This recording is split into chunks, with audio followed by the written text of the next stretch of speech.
here. Just had to change up the studio a little bit when we brought in Michael Kennelly with the Providence Hurling Club. Wanted to hear all things hurling, how the club got started, 2015? Yep. Okay, so now we're in year 2. Year 2, yeah. And talk to us, how many folks are involved in the club, how many games do you play in this season, and just how popular is hurling? Sure. We've got about 31 guys on the team. We started up there was 2 of us. I actually played in Hoboken, New Jersey. My brother played in Seattle. That's how I found out about it. And I moved to Providence, no hurling club here to speak of. And I was walking my dog with my wife up the street and saw a youngster living on my street, Mike Walsh. Hadn't met him before, lived 3 doors down. He was hurling back and forth with a friend. I said, where did you get that and what's going on? And so he said he'd just been home to Ireland with his parents and he picked it up and he loved it. And I said, if you ever want to start a team, let me know. Knocked on my door a week later. Rest is history. So we got started. We just tried to beat the bushes, and we got a core group of guys in 2015 and joined the Northeast Gaelic Athletic Association in 2016, which is part of the North America GAA. Gaelic Athletic Association, which is tied to the Gaelic Athletic Association in Ireland.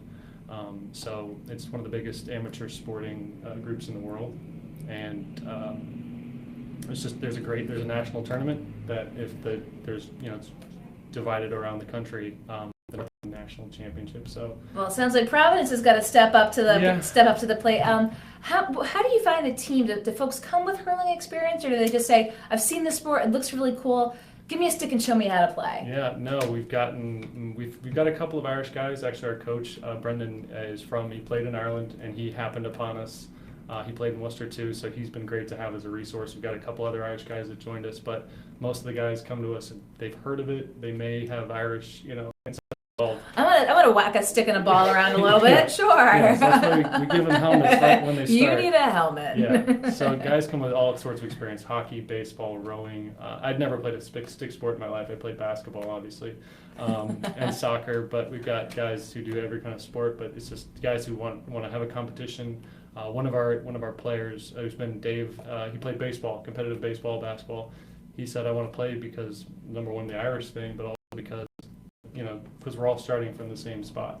And that's a good challenge for him. So explain to us a little bit, if you can, in sort of layman's terms, the rules of the game. Everyone's, maybe seen it and sort of hitting the ball, whacking the ball.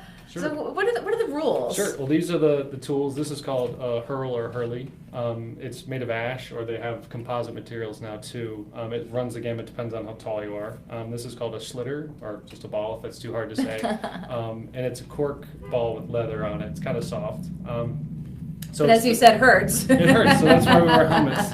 And typically the helmet really would just be for kind of an occasional, a stick kind of gets out of control, or you catch a ball in the mask sometimes. But that's just been, like ice hockey here was just regulated recently, where players have to wear helmets. Oh, okay.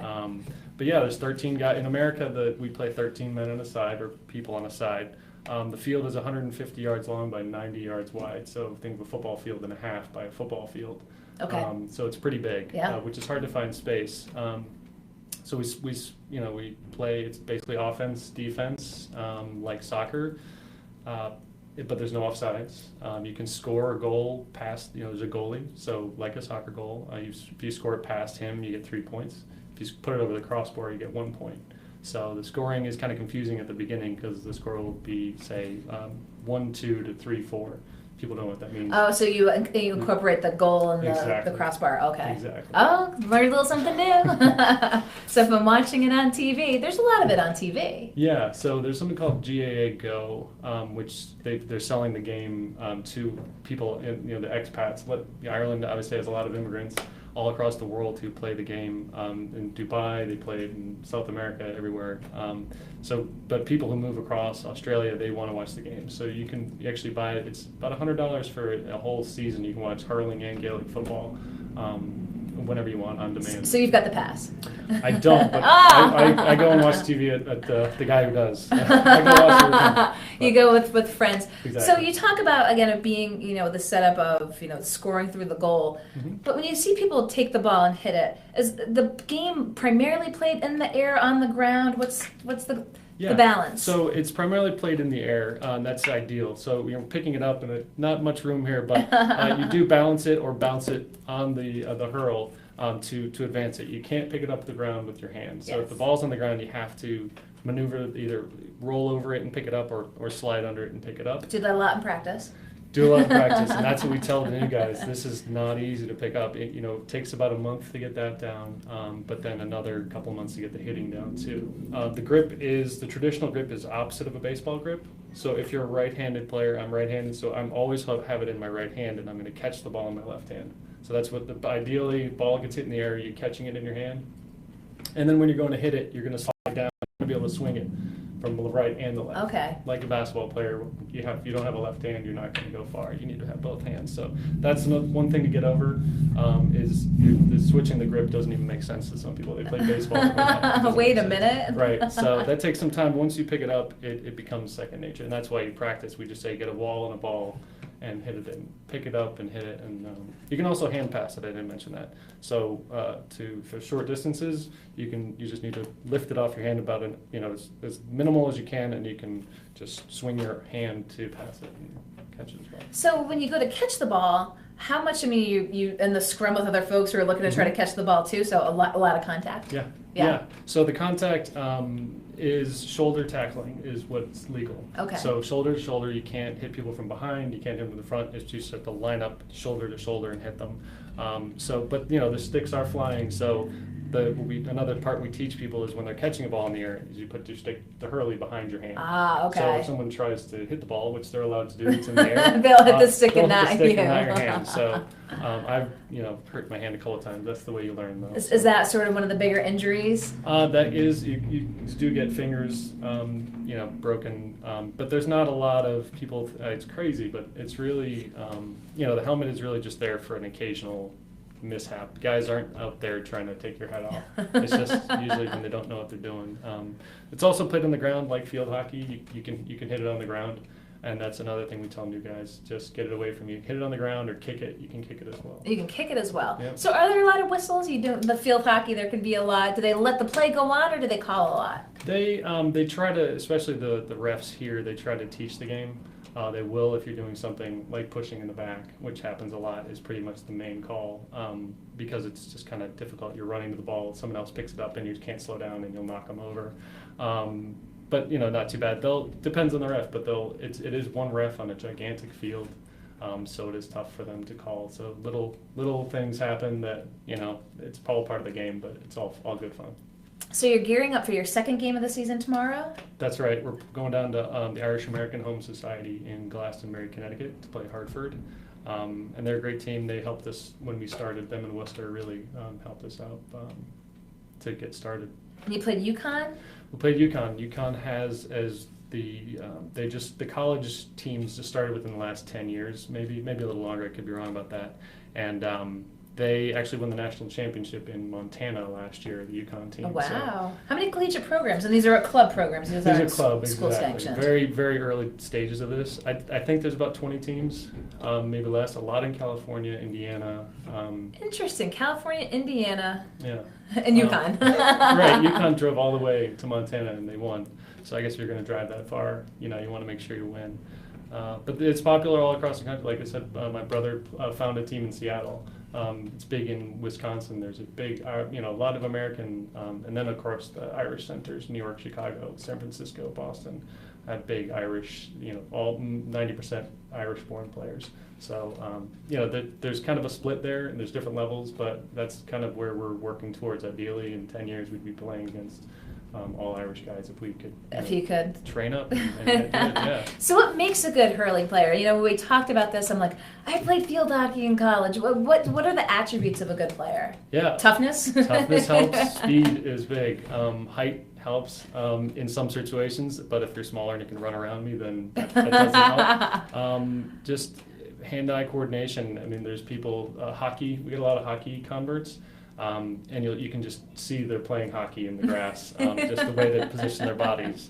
But really, every sport, like I've said, any tennis. We got a tennis player, a kid who played played tennis for Classical High, who's just amazing. Just you never know, but it's really just the guys who work at it too. And dedicate the time to practice. Takes a lot of practice. And you said it's open to women. Yep. There is a sport called camogie, which is a sport. There's a few rules that are different. Not really sure why they give it a different name, to be honest. It's pretty much identical. It's almost identical. Yeah. But we do have women who play, and women are definitely invited to come out.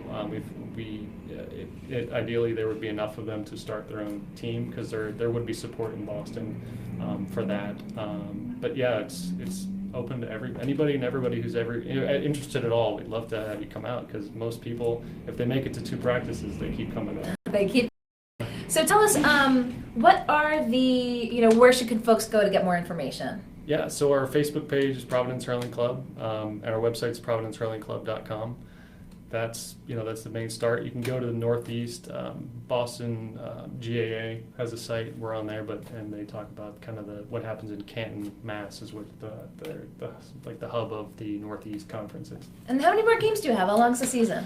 The season is actually 3 different competitions. It's kind of like soccer. There's different cups. So right now we're in the spring, just against Hartford and UConn. It's just a 3-team tournament that ends May 21st. And then the main bulk of our season, the Northeast GAA season, runs from the end of May through the middle of August.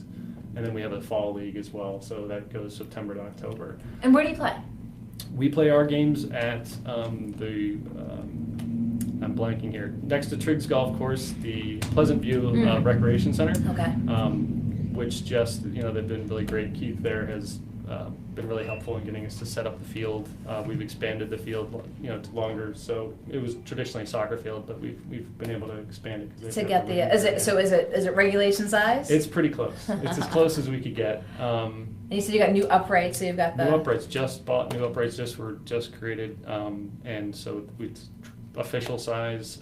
The field's a little not wide enough, but it's amazing that we have this size of a field for an American team. And do you find people from in the neighborhood just come out just to watch because they're like, well, what is this? We got a lot of golfers from Triggs Golf Course looking over, wondering what we're doing. What are they doing? Yeah, but there is that sort of it's unique, and as you said, just so popular around the world. It's amazing. The All Ireland final, which is happens right in the first weekend of September, Labor Day here, 80,000 people go to Dublin to watch it. Wow. And it's amazing. I haven't yet been to one, but everyone who's been just says it's amazing. And we actually have Mike Walsh, the guy who I started the team with mainly. He's actually in Ireland. He's going to school at the University College Dublin. He played for their freshman team. He went to the game last year. Oh, that's fantastic. So he's just like and my cousins all go. Once you go, it's like you gotta go. It's a pilgrimage. Yeah, exactly. But we have hurling here in Providence, so I appreciate your coming in today to tell us a little bit more about it. Yeah. Keep us posted how you're doing. Any events that are coming up that you want folks to know about? If you're in Glastonbury, Connecticut tomorrow, but if you're not able to make it there, our next home game is going to be April 29th at noon. It's a Saturday against Hartford. They're going to come down to play us. Very good. Thanks so much. Well, we'll be following, again, the Providence Hurling Club, and we're going to